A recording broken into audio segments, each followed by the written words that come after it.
Good morning! Day 3 na sa hotel, no? Yeah. Bababa lang kami para mag-breakfast. What's the food? It's the same? Is it the same?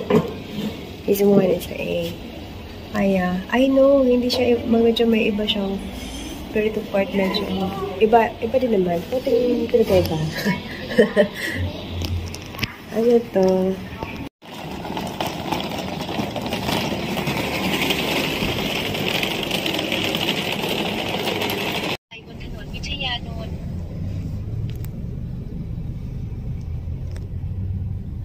Bye, Chiang Mai! See you again later, Chiang Rai!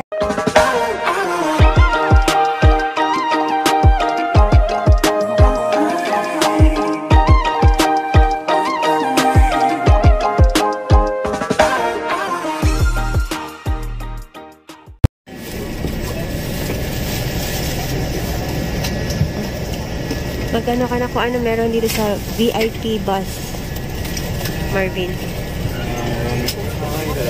Merong toilet. And then, yung leg room mo, ganyan. Meron silang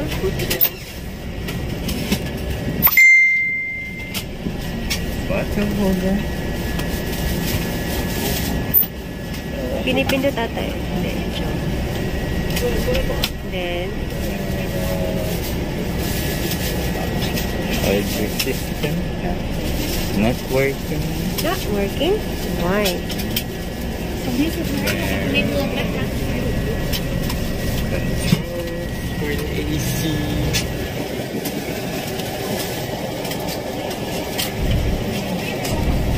Meron silang free na, ano ba to? Tissue ata yan, no? Tissue. Water. Tsaka meron instructions.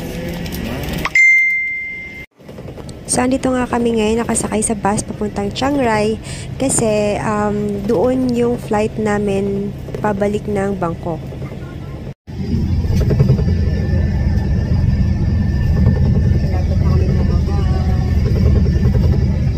Chiang Rai to Bus Terminal 1.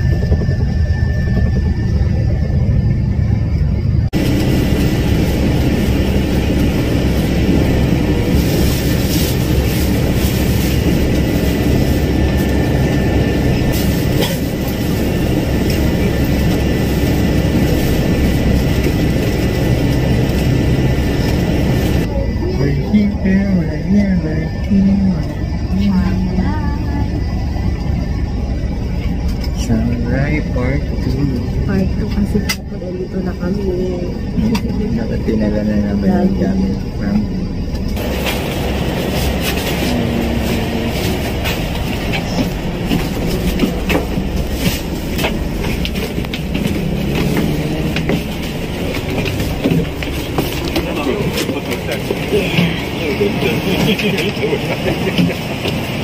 Oh!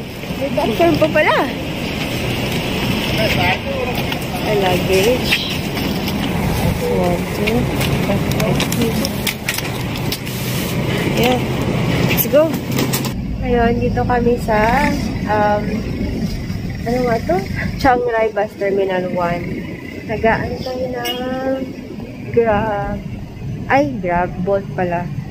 Bolt yung tawag nila dun sa parang counterpart ng Grab. Pero meron din sila ditong Grab. Mas cheaper yung Bolt. Pero makukompare mo naman sila sa price eh. Kung halimbawa, dapat mag-install ka ng same app, Bolt tsaka Grab, para makita mo yung difference. Ang pinagkaiba niya, mabilis mag-accept sa Grab, diba? Mahal ang Grab, pero mabilis makahanap ng ride sa Grab compared sa Bolt. Sa Bolt, pahirapan. Pero ang Bolt talaga mura. Ayun, dito kami yung Marvin nag-aantay. 4 minutes yung driver namin.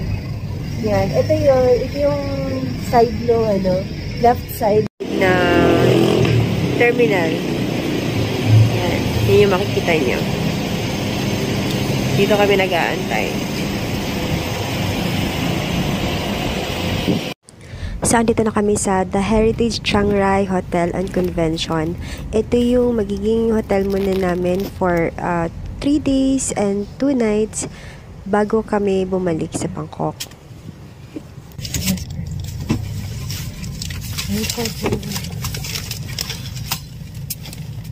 Thank you.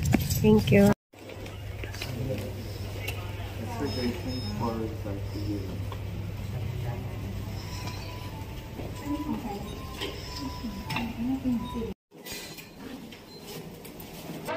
Ayan, ito na. Welcome sa room namin. So, magkakaroon tayo ng quick tour again dito. So, ito yung floor plan ng building. At ito ang room namin, room 728. Dito kami nakastay. So, for 3 days yon. So, the usual na makikita sa isang hotel, meron silang closet.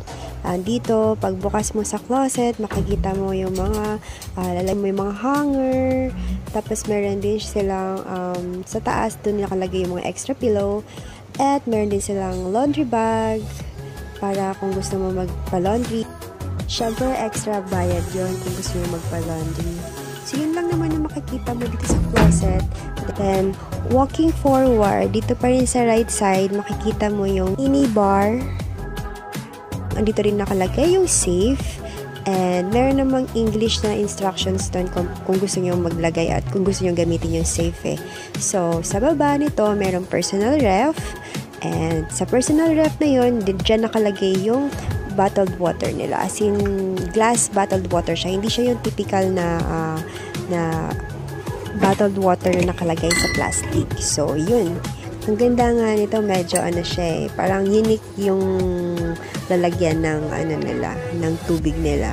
Unlike sa atin, diba? Pero parang feeling ko naman sa Pilipinas kung magamit na din naman ata tayo yan. So, yun lang. So, dito, pwede kayong mag-coffee. Meron naman sila nakalagay na. Tapos, meron din silang welcome snacks dito. So, yan.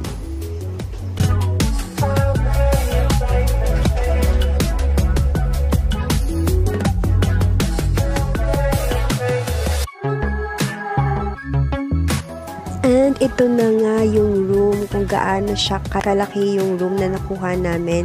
Actually, ang nabook namin na room is Deluxe King. And nabook nga namin to sa Agoda for only 4,900 pesos lang for 2 nights na. With breakfast, free fitness center access, and kung meron kang sasakyan, free parking pa yun. Syempre, free wifi, hindi mawawala yun, diba? Ang kaganda nito kasi talaga, since malawak siya, at kung malalaki yung mga luggages mo, hindi ka mahirapang mag-open ng luggage. Kasi, diba, minsan, pag malalaki yung mga luggages mo, tas masikip yung room, mahirapan kang magbukas, tapos kunin yung mga gamit or ilatag yung mga gamit. So, dito walang problema dito, dahil nga malawak yung space ng room. Sa room namin, ang view namin ay yung parking area sa baba. Kaya hindi kayo mahirapang mag-park kung meron man kayong dalang sasakyan.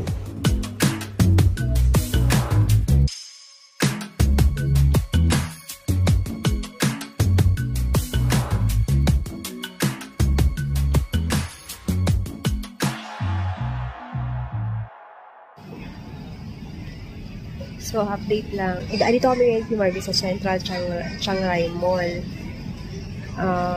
Para lang mag-dinner. Ito, malapit na to sa hotel namin. May mga nabasa ko sa vlog na sa mga food park, parang need ng parang card. At ito na nga siya. Na-experience na namin dito sa Chiang Rai. Kasi never kami nag-mall ni Marvin dun sa Chiang Mai eh. So, ito siya. Pag bibili ka dito sa stall nila, yan. Need mong munang bumili ng magpa-load or bumili ng card dun sa yan, dyan. Tapos, ang binigay namin pera is 1,000. So, in-expect namin, akala namin dun magbabayad. Parang centralized lang siya. Tapos, parang yun na lang yung order doon.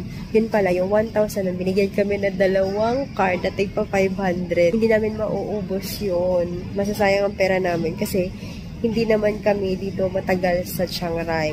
3 days, 2 nights lang kami dito. Tapos hindi naman kami madalas dito sa food park nila. At hindi ko rin alam kung magagamit ito doon sa Bangkok. So, Ayun. Nakalagay dito, this card is used for food and beverages purchase only. It can be redeemed within 30 days. So, sayang siya pag 1,000 ang niload namin. Buti na lang may lakas na loob kami i-cancel yon. So, binigyan kami ng 300 worth. Ngayon, uubusin namin to. Hindi ko alam kung paubos namin to. Ang worth na nabili namin is 55. So, may 245 pa kaming gagastusin. Yun. Ito na si Marvin. Kaka-CR lang. Ng pagkain. Wait lang.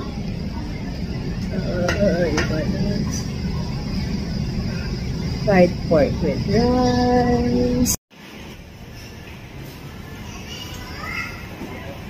Ano eh. Yan yung pagkain niya. Yung parang, ewan ko kung ano ba yan. Yung tsura niya, oh.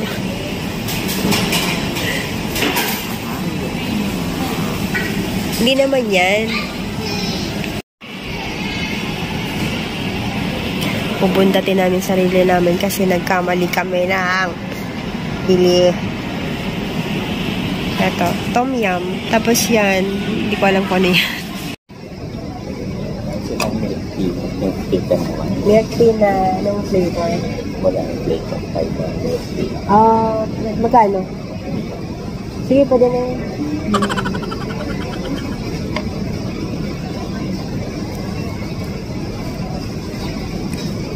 Lasa ng tom yum parang may asim.